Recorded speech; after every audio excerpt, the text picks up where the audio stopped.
we go.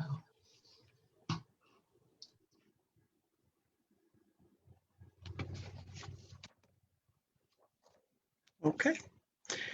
Good evening, everyone. Good evening. I am Valencia Stovall, and welcome to another episode of Issues and Answers with myself as your host. You're listening to the new WCEG Network, WCEGTalkRadio.com, or you can watch us on your smart TV, YouTube, WCEG Network.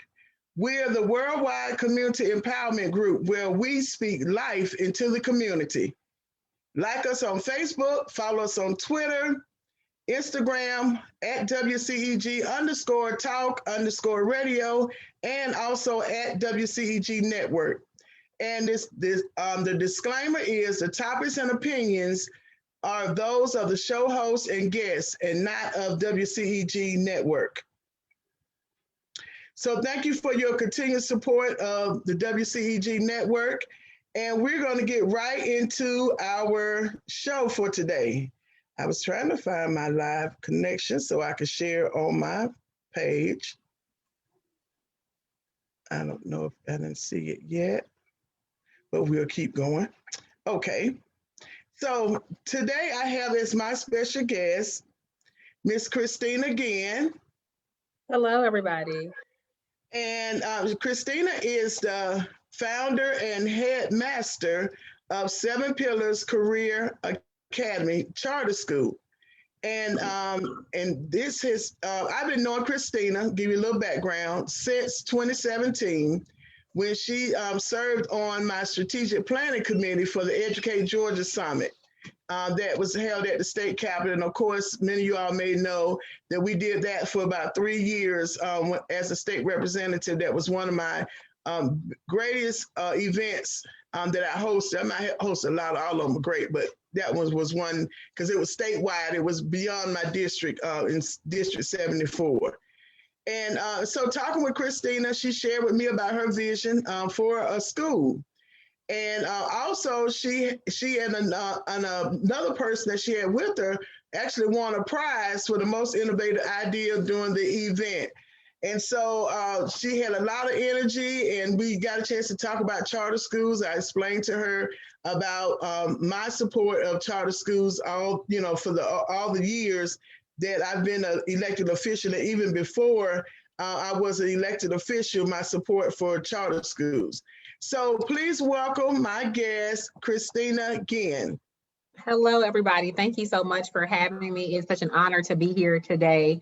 And I will even add that Representative from the Honorable Valencia Stovall was somebody who, when I met, that conference actually brought people from around the nation. So I was there with somebody who was here from Chicago learning about education and best practices and trying to bridge that gap, that learning gap. And I think at that moment, I realized a kismet connection with the Honorable Stovall. And by that, I mean, we both had a passion to see people learn. And it didn't matter if her background wasn't a formal educator. She was in the business of making sure people understood the truth. And that was what really drew me to her, and experiencing that summit was, I think, a great culminating point for her and our relationship. Thank you. You're very right. It was, and it's been a good relationship. We've been able to converse a lot about charter schools. I've learned a lot more about charter schools that I didn't know, and so Christina, tell us a little bit. Well, let me go back for another disclaimer. I am on the advisory board for Seven Pillars as well. And also, Christina, I understand that you're a product of Clayton County Public Schools. Absolutely. Tell the audience a little bit about that, and how did you come up with the idea of Seven Pillars? Absolutely. So first, my title is head of schools, and it's nothing wrong with those who consider themselves headmasters, but it was really important for me to bring labeling that would hopefully speak life into our community. And we've had enough of the whole master dynamic. I think enough. I'm sorry, I stand corrected. Please forgive me. No worries. No worries. But I just, I know it's semantics really, but I just I don't have a desire to be anybody's master over anything. The only thing that we want the students to master are the skills in which they're going to be needed to be successful in life. And so she is absolutely right. I am a proud product of Clayton County Public School System. I went to elementary school at E.W. Oliver Elementary. Woo woo. I went to middle school at Riverdale Middle, and then high school. I'm a graduate of Riverdale High School.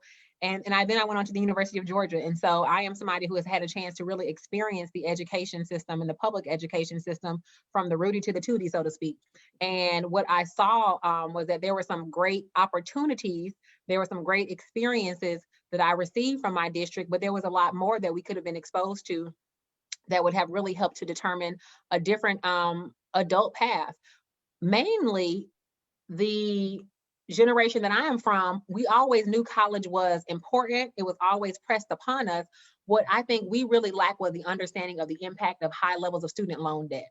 And so what I really wanted to do was bring back an opportunity to see how students who are Black and brown can take the system that we're currently in that really was not set up to see us win, but find ways to still be successful within that system. So what 7 Pillars really is a reflection of, we're kind of kindred spirits. If you've been following along with the whole stock market situation as of late, the last couple of days, we would be like those people who were crowd surfing on Robinhood to try to get that GameStop stock. And so what I mean by that is that we try to, while we're dismantling a system that doesn't work for us, we still have to find success while we're still working to tear it down. And so what we do is make sure our scholars have the tools and the understanding and the knowledge of what the system is supposed to be so that they can find their caveat to be successful within it. And that oftentimes means that you're not following the traditional pathways and the traditional roads to completion. And so that's what we want to make sure, that our scholars have the information to know that there are many different pathways. And some of those pathways will actually result in you being able to have lower debt when you enter into the collegiate space. If you want to go for a 4-year degree, it will allow you to come out with a skill set to have you making a living wage and being able to enter the workforce. One of the things that was really important to me, and I was galvanized at your conference, to be honest, at the education conference. At that point, I realized it's important to me for me to lay eyes on people, no matter where they are around the world, who are doing this successfully. So I actually took a trip to some countries who specialize in workforce development placements that are much higher rates. So for example, in the nation of France and in Germany, when their students exit out of their primary education or their traditional public school education, 80% of those students enter into the workforce ready to go ahead and be participants within their industries. Skill sets are on par to go ahead and add. So they're oftentimes not having to seek outside labor source outside of their borders and their walls and their country walls. That same thing should be the case for Georgia, but that's not the case. Oftentimes, especially for Clayton County, you have one of the highest unemployment rates, and you have one of the largest employers in the form of Hartsfield Atlanta Airport sitting right within its borders. 90% of Hartsfield resides within Clayton County district. And so you have to really remove any personal bias and start to ask those tough questions as to, if we have such a high unemployment rate and then we have one of the state's largest employers, where is the disconnect? And really finding solution for that. And that's where 7 Pillars Career Academy came about, because we wanted to make sure our scholars understood that there are different pathways, there's no one right answer, and you are going to be on your own path. Good. And you're right, with the Atlanta Hartsfield Jackson Airport does sit there. Now, there are plenty of opportunities, even over the years, as an elected official, that I saw. Even when talking about aerospace, those high-paying jobs, not just the ones where the students were going to clean the airplanes and all the other stuff. We're talking about pilots, we're talking about flight attendants, we're talking about diesel mechanics, someone running the information system as far as everything is automated. A lot of stuff is automated. So all of those higher paying jobs, not the lower paying, but the higher paying jobs. So those are great opportunities, for the county. And we appreciate you bringing that idea to Clayton County. And I know it has not been an easy task. Any charter school that's opening up in the state of Georgia does not have an easy road, especially in the areas that need it the most, which are our economically disadvantaged areas.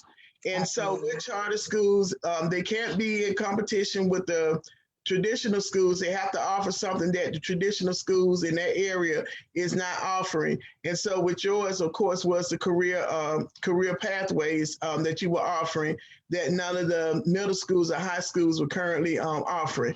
And Well, so and may I add, Valencia, there actually is another very important distinction that I really want to make clear, because it's not just the career pathways, but it is in fact the ability to move on when ready, even at the middle school level. One of the things that we at Seven Pillars do not hold onus to is grade bands. This idea that 100 years ago, this man said, hey, we believe a sixth grader should only learn this much information their sixth grade year, and that's what a sixth grader should know. We don't subscribe to that. We see brilliance at different ages for different subjects. And so what we have decided is that our scholars will be able to continue on through the content for each subject at the pace in which they're comfortable with, which means we have sixth graders who are already working on their seventh grade curriculum in certain areas. What it also does is it frees our teachers up to work with our scholars who need more support and who are not able to go on and continue to progress, and make sure those skills and those foundational skills are present, so that way we can continue to build upon their education. So we truly believe in an individualized curriculum, because no two students learn the same. Even we have twins and triplets and they don't learn the same. So it's really important that each scholar be provided an opportunity to learn in which they are most effective. Definitely, and I appreciate you adding that in, because that is very, very important, because it's a non-traditional public school. Many people don't realize that charter schools are free. Sometimes you have some misconceptions that are given out in the public by folks that are uneducated in the space of charter schools, and they try to say they're private and some whole other stuff, but we won't go into that right now. But charter schools are public schools. No matter where you go across the United States, they are public schools, and they are structured a little bit different than your traditional schools. They do have a board. They actually have a governance board. The difference between their governance board and the Clayton County, in this case, Clayton County School Systems board, is that their governance board are volunteers, so they do not receive any compensation and they are not elected. Where the Clayton County School Board does receive compensation for their time, and might not be as much as it should be, but they do receive compensation. And also they are elected by the community.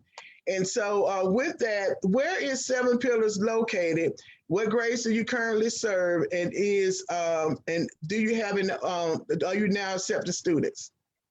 Thank you so much for those questions. So we are a 6 through 12 charter in our fullness and capacity, but we add a grade each year. So this upcoming year, we'll be serving 6th, 7th, and 8th grade. And by upcoming year, I mean the 2021-2022 school year. We currently serve 6th and 7th grade. So each year we add a grade.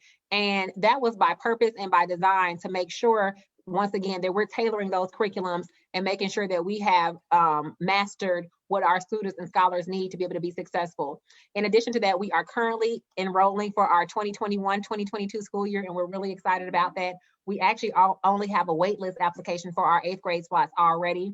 And then we have a very few 7th grade slots, and we do have a good number of 6th grade slots, because once again, we're adding on those new 6th graders because of how we add a grade each year. So we're really excited. Our application is live. It's available. It's a very short application.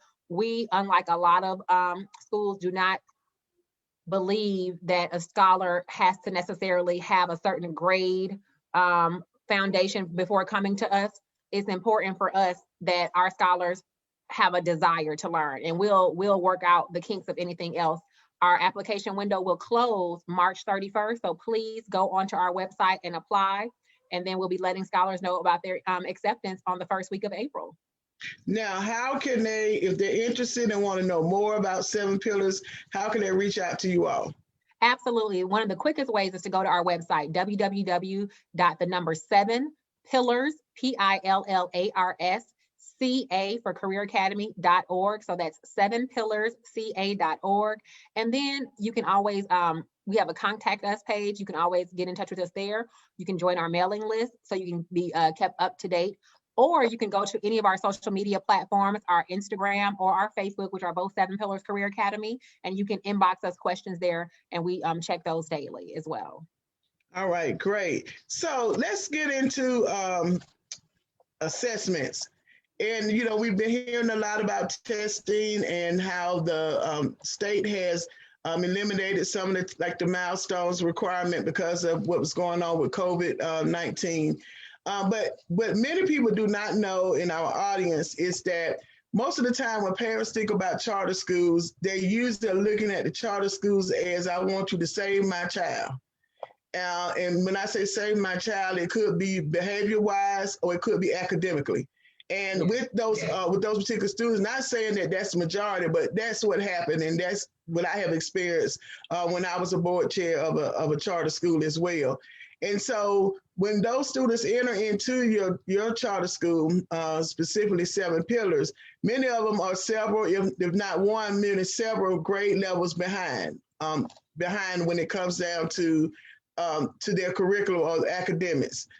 So how do you all assess when the students come in below level? They didn't start in elementary school with 7 Pillars, but they come in below level. What do you all do, you know, once they come in, and then how do you take them through the process with trying to get them on level with limited resources? Y'all hear me real well.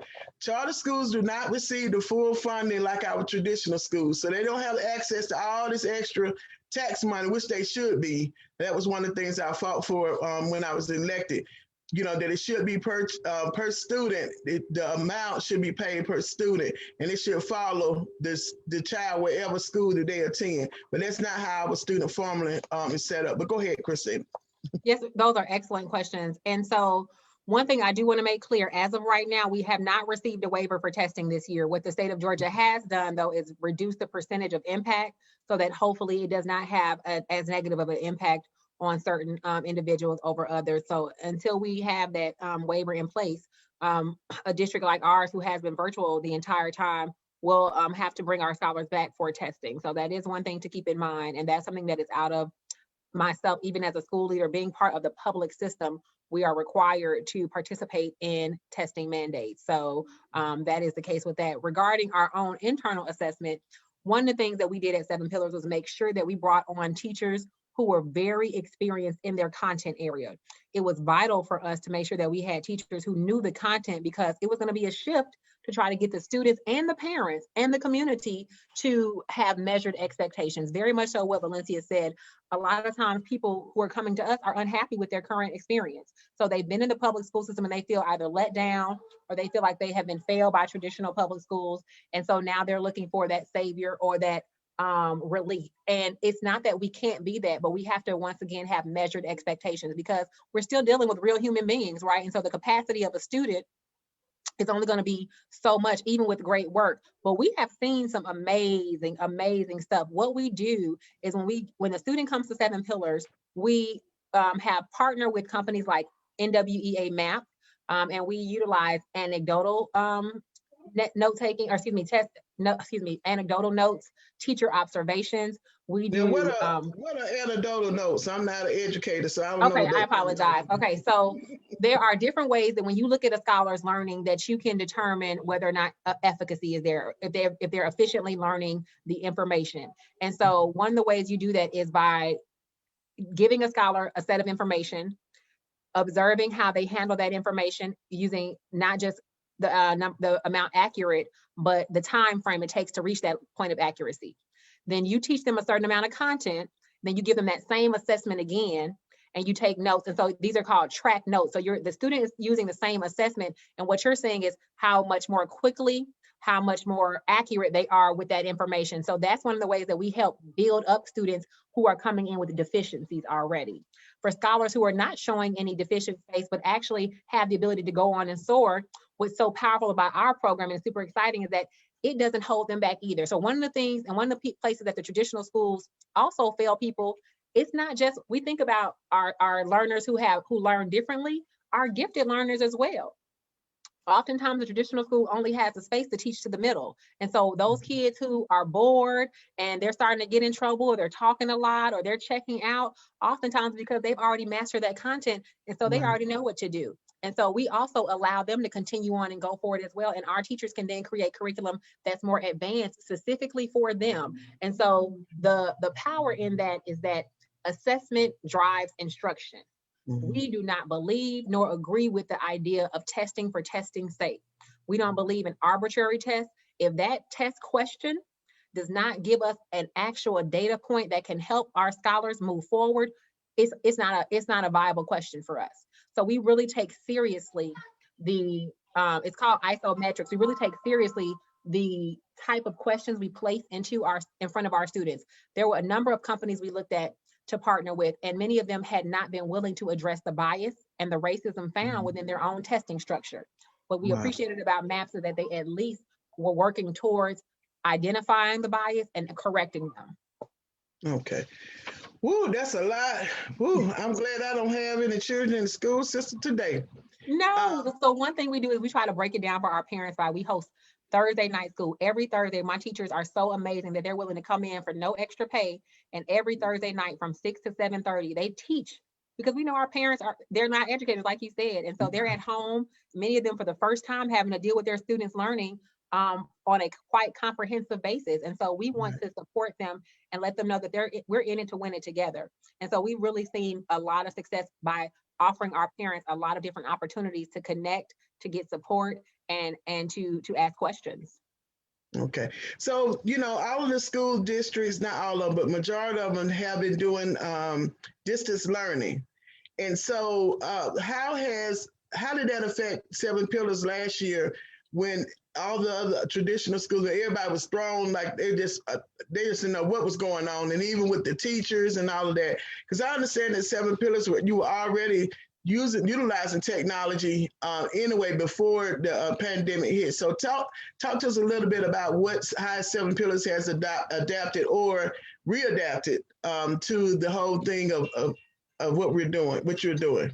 Absolutely. I think one of the things that you mentioned earlier is that charter schools are used to operating in more tough situations, right? Or kind of more underdog situations. And so the pandemic was kind of just that for us. It was another opportunity to pivot. All of our scholars currently have one-to-one technology. So they already had their own laptops, their own headphones, and they already had access to their own online curriculum platforms. So even though they were still coming to school and they had teachers who were helping support them, that's one of the ways we allow them to go ahead and go on as fast and as far as they want to, because they have the ability to work through their curriculum 24 hours a day, 7 days a week, whether we're with them or not.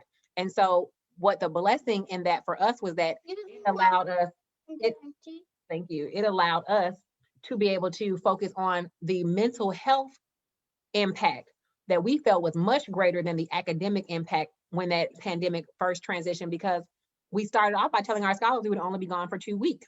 And so 2 weeks now has been over a year, right? And so we have been able to really put in place factors that help support our scholars with mental health and social emotional health, so that way they can do the academics.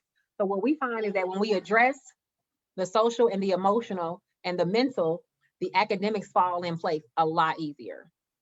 Right. One of the other key things I know with charter schools is parental involvement, and that's very, very key. What are some of the ways that I know you've already mentioned? What are some other additional ways that you've gotten parents involved? And then talk to us a little bit about your after-school program that's free that you all have with your students. Absolutely. So one of the things that we really believe is that it takes a holistic approach to having a student enter into the community space and be a supportive and contributing citizen to our society. And so one of the ways we do that is that we offer multiple touch points for our parents and our scholars. So one of the things we do is on Tuesdays and Thursdays, both our parents and students can actually sign up in a safe setting and have a mutually mass meetup at our community garden. And so they can actually work along with their scholar and learn skills on how to grow their own food, on how to feed community, feed their family. And in a time like a pandemic where, unfortunately, job security and things like that are not guaranteed, you might have situations where having that skill set to grow your own food and feed people is highly important and really a blessing to the community. So that's one way our parents can connect, and that's every Tuesday and Thursday. And we are so proud to say that we have been doing this the entire year, and there has been no cases of anyone getting sick or becoming ill, because our parents and our staff are very vigilant and virulent about the safety, and students and parents do remain masked the entire time, and staff, of course. And then we also keep it very small groups as well. So that's one way. We also have our Thursday night school, as I shared with you, where every Thursday our teachers come on and teach to the parents what they have learned that week to the scholars, and the parents get to ask questions. So it's an open question and answer period where you're like, look, my child told me that we're doing these multiplying ratios, and when I was in school, this is how we multiply ratios, and now they're telling me that this is not how you do it. And so it's important. It's a chance for our parents to align their knowledge with how we do things now, because it is different. It's not that the answer is different, guys. I want to make sure that's clear. We have not changed the answers to math. People think that when we say new math, we're changing, what 2 + 2 means. No, 2 + 2 is still 4. What we want to make sure, though, is our scholars understand why 2 + 2 is 4. And so new math is not really new. It just helps to explain a little bit more the numerical concepts behind math, because what we find is that when you're talking about the jobs that are needed, almost 10 to 20% of the jobs in the next 10 years have not even exist. They don't even exist yet. They're so technology forward. And one of the areas in which, when we talk to employers, they say that they cannot hire the current population around them is because they do not have strong enough math and science skills. And oftentimes those math and science skills are not strong enough because they do not understand numerical concepts, right? So what we're trying to do is address the problem early on, so that way, by the time they reach the age range where they're hitting those higher, more advanced maths, they have the foundations to handle the buildup for the skill set that they'll need. Wow, that's great. You mentioned something about Germany and France and how advanced they are when they take seriously their future workforce, and how they are deliberate in setting up those apprenticeship programs, which of course we don't have enough here in Georgia set up. And I think that even by that age, if we start restructuring, I think this is a great time for us to snatch down our education system and rebuild it up, because we're at the bottom now. You can't go no further than when you're being at the bottom. As far as distance learning and teachers having to learn a new way of teaching. So why not now restructure and really make our curriculum, state and nationally more career focused? And not just necessarily saying we want you to get a job, we want you to have a career. Because if they're in a career that they enjoy, then they enjoy going to work every day, or they might enjoy starting their own business, in which we don't stress a lot, here in Georgia when it comes to entrepreneurship.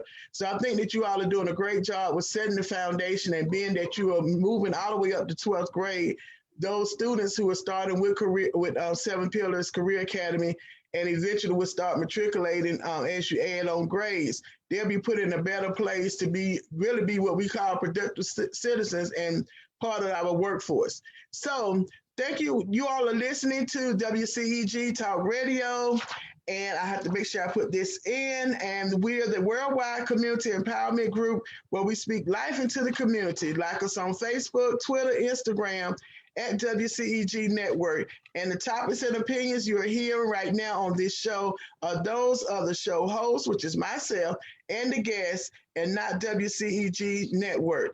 So let's talk about policy. I love talking about policy. That's my thing. So now let's talk about what has happened with 7 Pillars when it comes to the National School Lunch Program.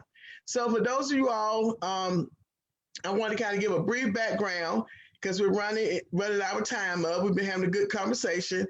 But when it comes to policies, as I mentioned earlier, charter schools are usually thought of on the end of any decisions that are made dealing with education. Charter schools are looked at as if they're a competition to your traditional schools, which they are not.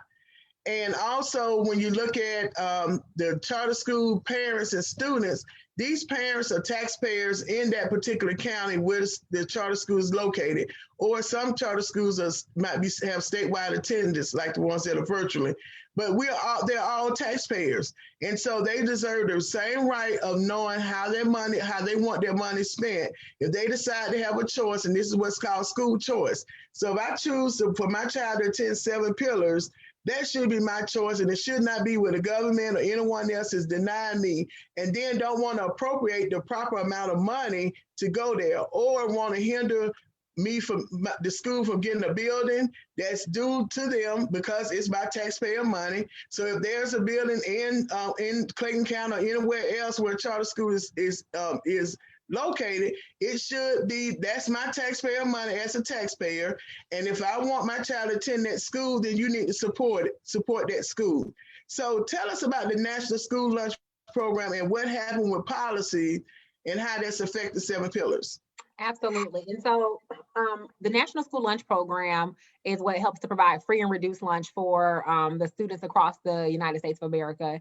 And it is an application program. And as a charter, we have the ability to participate in that program independently. And so we were in the process, by it being our first year, of finishing up our approval on the program. We were, I would probably say, about 85% complete. We had submitted our documentation, things of that nature. And this is about December of 2019 when we were in this process. And so when we left out for the break, we were waiting to come back to receive an answer. Well, of course, things kind of spiraled pretty quickly when it came to COVID of January 2020, starting February 2020.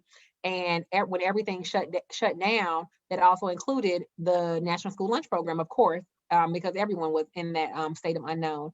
Well, they were not sure when they would reopen. In the meantime, our federal representatives and senators and elected officials created a stimulus package that involved relief for parents who have students who normally would have been in school eating lunch and free breakfast, to be able to earn funds called PEBT. So funds specifically for food. So pandemic EBT, food funds to use during the pandemic. Well, our federal elected officials created a criteria that required that schools be eligible based on if they participate in the National School Lunch Program, not whether or not those families were eligible for free and reduced lunch. And so I really believe it's one of those things where people's heart might have been in the right place, but because they're politicians and they're enacting policy, sometimes how policy enacts and how it actually works when it's on the ground and being applied and implemented can have a disconnect. And I believe that that's what happened. So we fell in that little loophole along with a number of other schools who were new schools or newly trying to participate in the National School Lunch Program.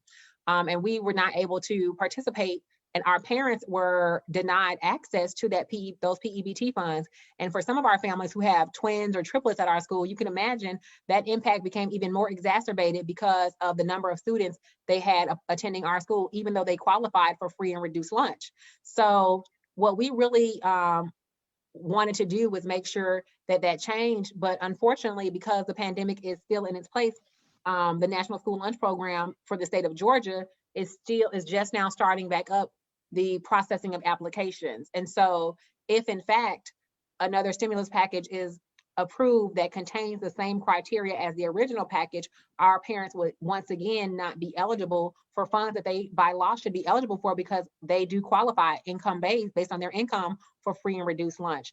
And so those are the type of things that we have been able to advocate with the support of our advisory board member, Honorable Valencia Stovall, to help our parents use their voice and try to improve that plight. And we're still in the fight for that now.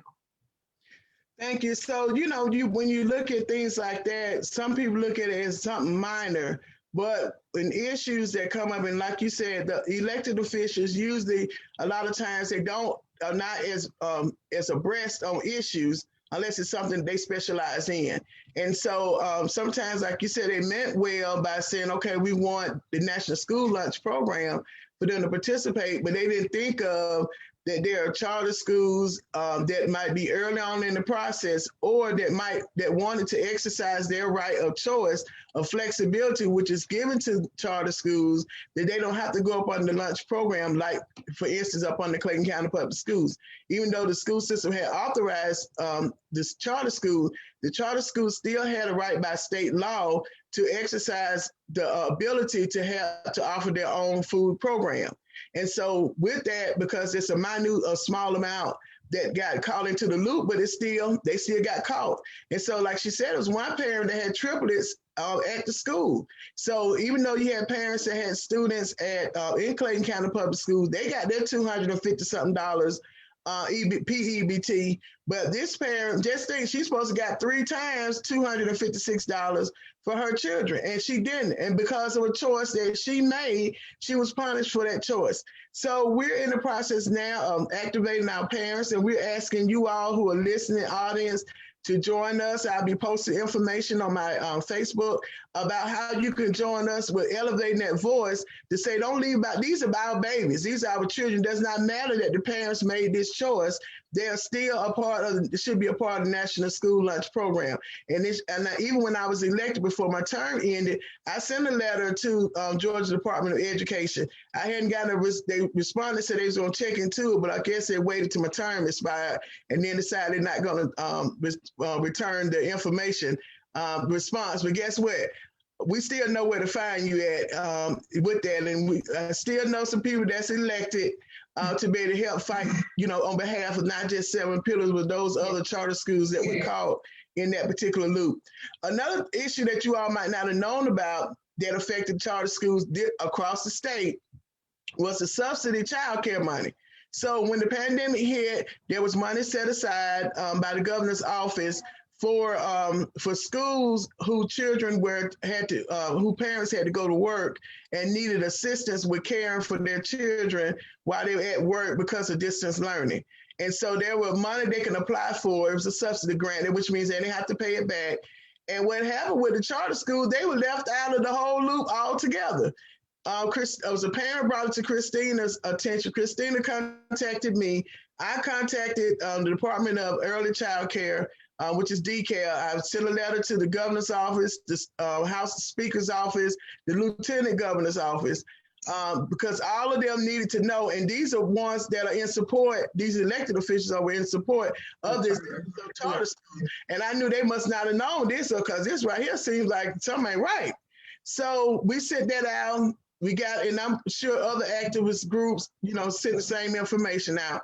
And so we did get a response back, and they did add charter schools on to that list eventually, after the fact, but they did do it. So those are just some of the things. And then we had an issue about the healthcare program for Seven Pillars because of the size of the school. They weren't included in for those staff members to participate in the state health benefit plan without having to pay an exorbitant amount of money. So it's been all kind of things that are going on with charter schools, where we're going to continue to fight for our charter schools, because those are our children. Those are our future. And if we don't get it right with their foundation before they age out of the school system, we all are going to pay for it. We're either going to pay for it through services,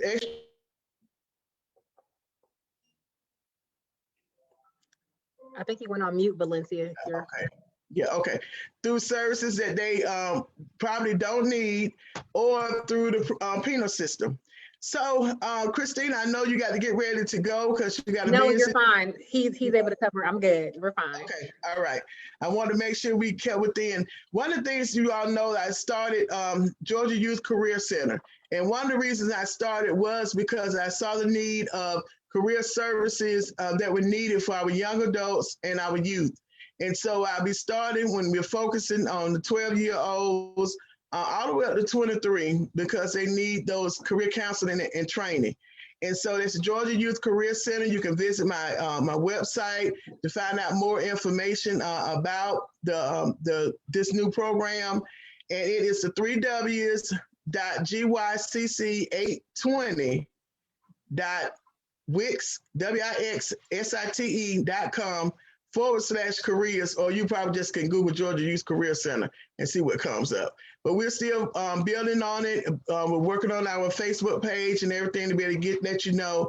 But those are those things when you hear like what Christina was saying about what's going on internationally and even now locally with Seven Pillars.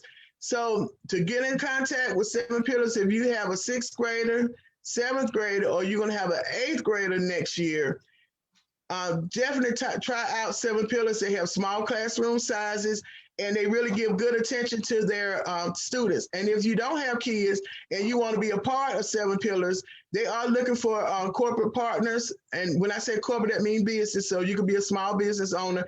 There's something that you can offer to the students that there's not exorbitant. You kind of talk with the school and they'll tell you what their needs are, and you match up what you can do for the school. If we don't help start protecting our children, who else is going to protect our children? So that's sevenpillarsca.org, and that's where you go to find out more information about Seven Pillars. Christina, I didn't know if it was something else that you wanted to say, because I got a few announcements I need to make before I close out. Absolutely. So just very quickly that there is some information. We are partnering to host a teen summit. Is that one of your announcements? Yes. Okay, well, I'll bypass that. I'll bypass that one. No, but, go ahead. well, I just want to say one of the things that's really so powerful about the charter area is that we're able to make partnerships a lot easier without having to kind of go through so much red tape. And one of those partnerships that I'm really excited about is that we partner with Representative Stovall and Change for Hope under the leadership of Dietrich Poindexter to participate in the I Am Teen Summit. And this year's theme is I Am Fearless Teen Summit. And so this is a great opportunity for all of our scholars to be able to connect with other youth across the state. One of the things that we've seen with virtual learning is that our scholars need that social interaction where they're able to kind of still meet with their peers and see people and have conversation. So this is going to facilitate that. In addition, one thing Valencia mentioned is that we do have an after school program. And so our scholars, we actually believe in having our scholars from 7 in the morning till 6 p.m. We don't just serve breakfast and lunch. We serve breakfast, lunch, dinner, and a snack, because we understand that for our scholars to be successful, we remove any barrier for success. You're not going to tell us, oh, what, you can't learn because you're hungry? Oh, okay. You're not going to be hungry no more. Oh, you can't learn because you're tired? Oh, okay, you're going to take this nap and wake up and do what you have to do. It's very important for us that we continue to move our scholars forward by any means necessary. And we're willing to do that with our after school program that's free called the Passport After School Program. And what we're looking for is on Fridays, we have a career day every Friday where we bring in people from the community to come in and speak about their career and how they got there. And let me tell you this, every story doesn't have to be positive.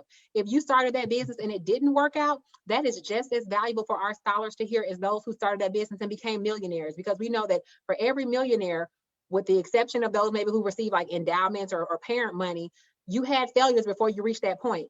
And being able to bounce back and be resilient when those losses came is just as important as your wins. And so if you're interested, please, please, please contact me. You can contact me at info@7pillars, the number 7pillarsca.org, info@7pillarsca.org, and we can share out the link if you're interested in our Career Friday. Once again, if you're interested in partnership, any of those things, you can head to our website or you can email me directly. And I'm just so appreciative to be on here today. We're really excited about the work we're doing. One thing I do have to do a little brag. One of our scholars, 2 of our scholars last year, who came in with very, very restrictive IEPs. And if you're not familiar with that, that means an individual education plan. That student has been determined to be needed to be placed in a special ed setting, and not just special ed, but in a special ed self-contained setting, which means that student does not have classes or interactions with any of their peers in their grade outside of those within their special ed designation.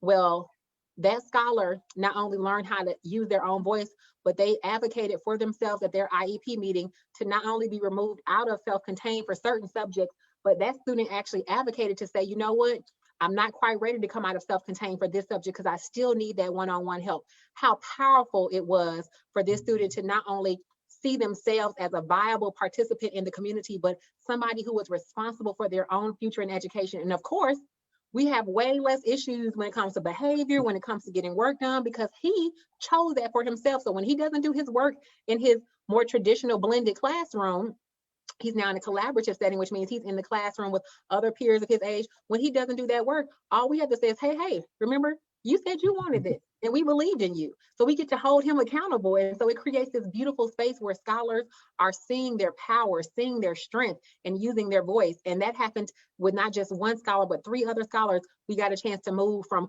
very restrictive settings. One of them moved all the way to consultative, which means he does not even receive services anymore. And so these are the kind of powerful things.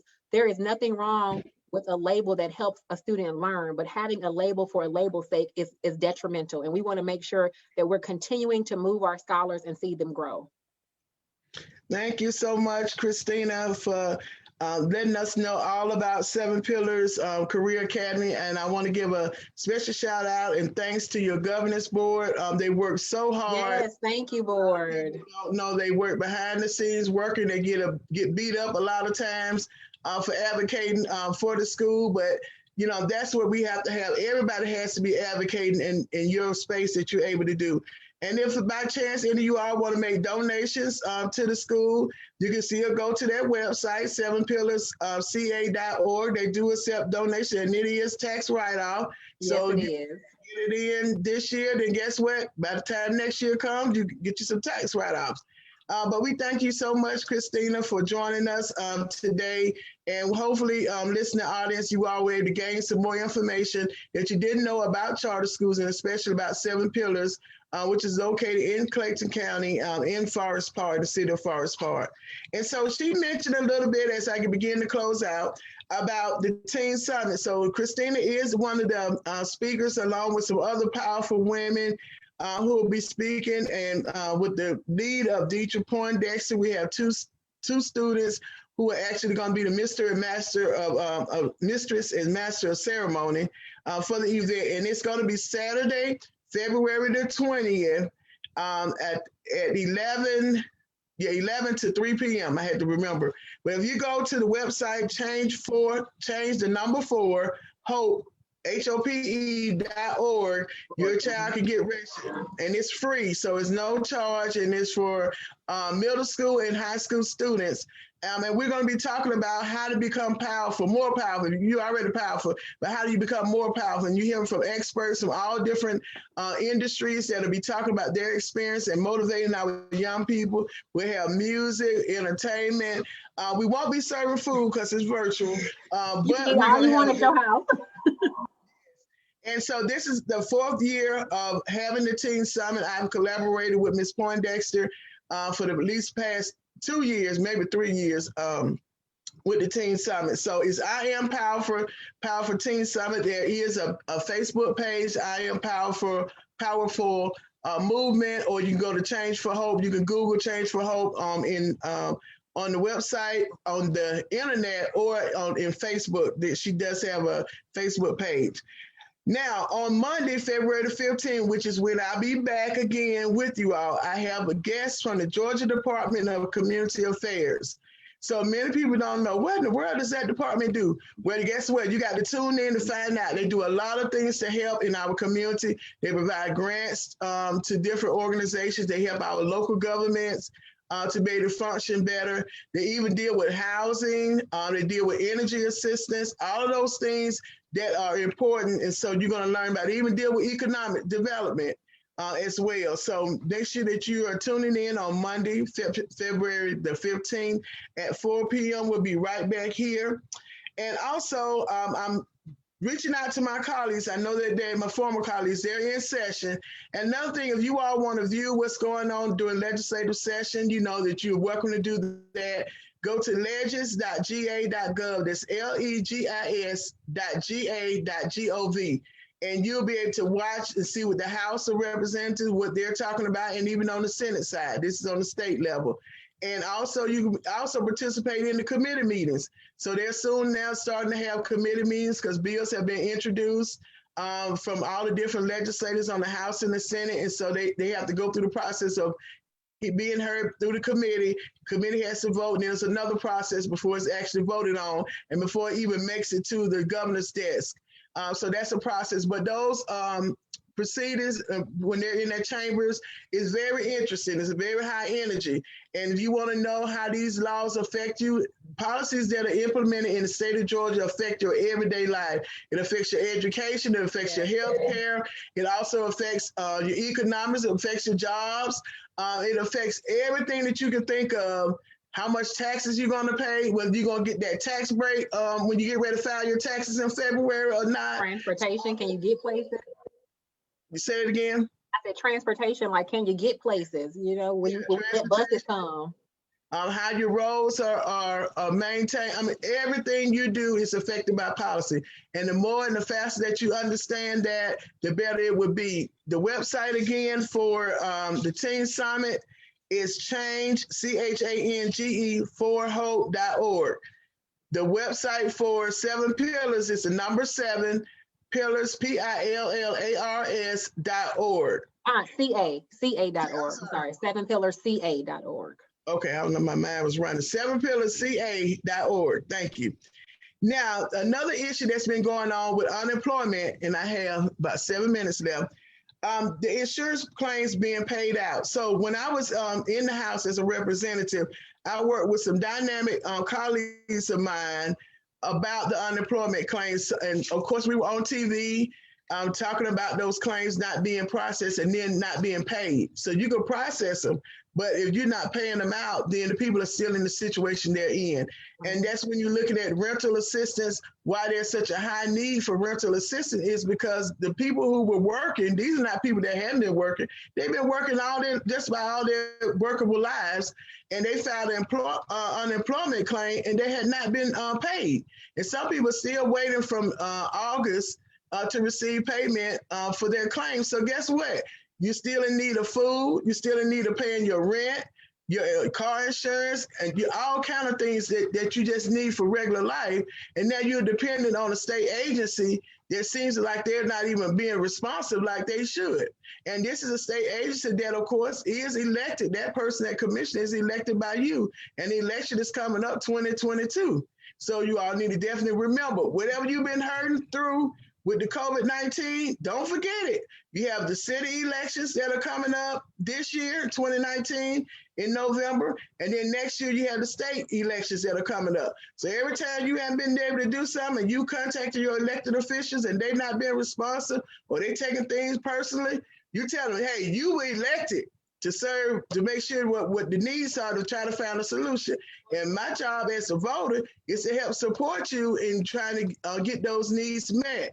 So, but if they don't know, if you don't open your mouth, squeaky wheel will get the oil. So if you don't squeak, they don't know that you need that oil. So that's, but going back to that, I want to definitely say, get with my former colleagues to see if I can get them to come on the show to talk about the fight that they've been having with trying to get those claims paid, those unemployment claims paid.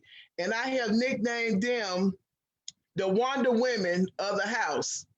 So you think about Wonder Woman and how Wonder Woman had those little bracelets, and they said Wonder Woman activate. That's what they've been doing down there, is activating.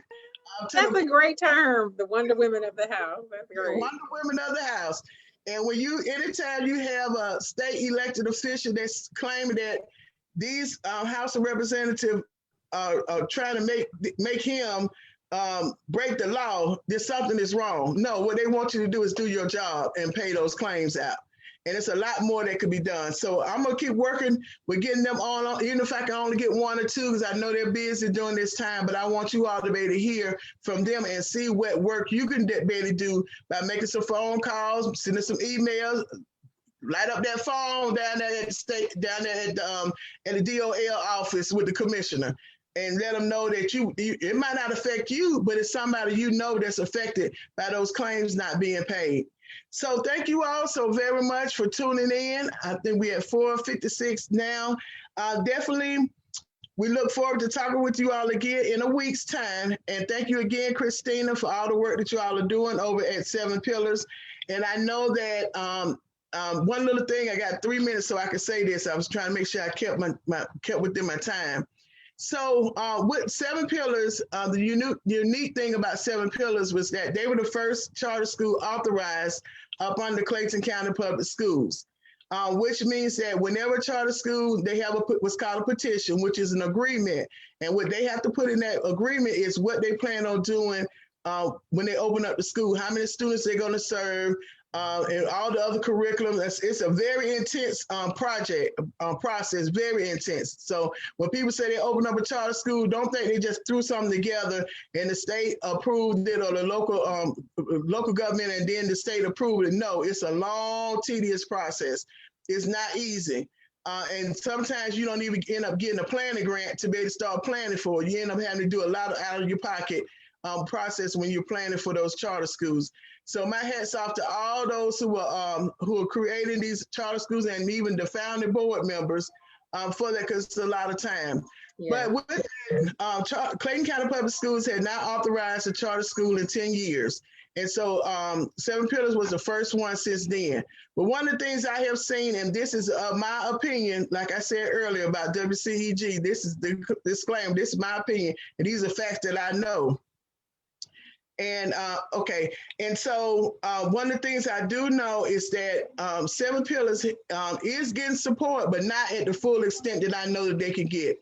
It has not been a welcome mat, there's a rollout mat to the school to say, hey, we're here to help support you. With everybody started, you got a few board members that are saying, yeah, we support. That's good, and I appreciate them. I know them personally, have worked with them, but it needs to be overall that the whole entire school system is going to support this school. And that's what I'm going to continue to advocate for. When it comes down to hold harmless, many of you all heard me talk about that before. That's when the state, each year, the schools have to let the state know how many students are attending. They plan on attending their school for the upcoming year. So what the state does in their budget, like they're working on the amended budget now, they forecast what they think the amount is going to be. And then they go ahead and forward fund it, which means they give the money to the school district, hoping that the amount of students that they say they're going to have is the same amount when school starts. So in Seven Pillars case, they had a certain amount that they said we're going to start with, but of course, with the pandemic and everything that's happened, those numbers went down. And the same thing for all the school districts across the state. So what the state did, even in their budget, that the House recommended budget part, is that they've set aside some money to be able to help those schools that did not meet their enrollment projections. So what has happened with Clayton County Public Schools, Seven Pillars didn't meet their enrollment projections, so they have taken that money away from them. Now, this is not Christina talking. This is what I know for myself. So you hear me talking, Valencia Stovall. Now, with that particular amount of money, that school needs that money. Now, if the state didn't take Clayton County money away because of their enrollment went down, then they should not be doing Seven Pillars the same way.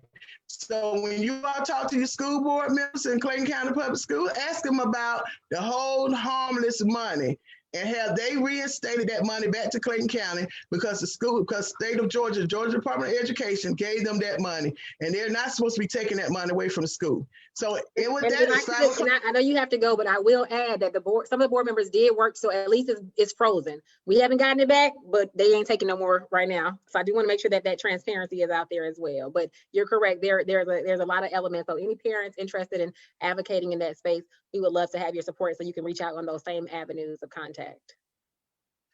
Frozen and giving back, you all have needs just like they have. The state didn't freeze their money. The state gave them their money because it's in the budget. So thank you, Christina, for clarifying that. It is frozen, I tell you, but we want to put back into the account. Yeah, all right. Yeah. Thank you all so very much for joining us on WCEG Talk Radio, Issues and Answers. And we look forward to seeing you all on February the 15th at 4 o'clock. Thank you for having me.